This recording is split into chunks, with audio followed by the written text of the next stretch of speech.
ভোলার মেঘনা ও তেঁতুলিয়া নদীতে মাছ ধরায় চলছে ২ মাসের নিষেধাজ্ঞা। হতাশার মধ্যে দিন পার করতে যাচ্ছে জেলেদের।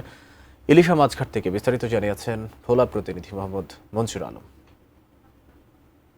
ভোলার মেঘনা ও তেঁতুলিয়া নদীতে ২ মাসের ইলিশের উপর নিষেধাজ্ঞা অব্যাহত রয়েছে। তো আমরা এই মুহূর্তে রয়েছি ভোলার পূর্ব ইলিশা দালালবাড়ির মাছঘাটে। এখানে এসে আমরা দেখলাম যে আসলে কাঙ্ক্ষিত যেই মাছটি নদীতে জেলেদের পাওয়ার কথা সেই মাছটি পাচ্ছে না, এবং অভিযানের কারণেও কিন্তু জেলেরা নদীতে ইলিশ শিকারে যায়নি, যার ফলে অনেকটাই সংকটাপন্নর মধ্যেই কিন্তু জেলেদের এই মাছ ঘাটে দিন পার করতে হচ্ছে। তো আমরা কথা বলেছি জেলেদের সাথে, তারা আমাদেরকে জানিয়েছেন যে এক তো সরকারের অভিযান, দ্বিতীয়ত নদীতে মাছের পরিমাণ খুবই কম রয়েছে। তো যার ফলে তাদের অনেকটাই হতাশার মধ্যে দিন পার করতে হচ্ছে। মৎস্য অধিদপ্তরের পক্ষ থেকে কিন্তু গেল ৮ই এপ্রিল মৎস্য সপ্তাহ শুরু করেছেন।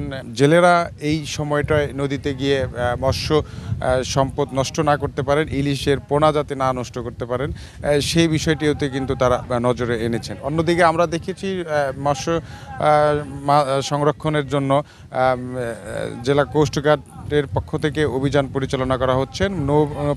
নৌ পুলিশের পক্ষ থেকেও কিন্তু অভিযানে রয়েছে এই মেঘনা ও তেঁতুলিয়া নদীতে। তো আমার কাছে এই ছিল ভোলার মেঘনা ও তেঁতুলিয়া নদীর ইলিশের সর্বশেষ তথ্য।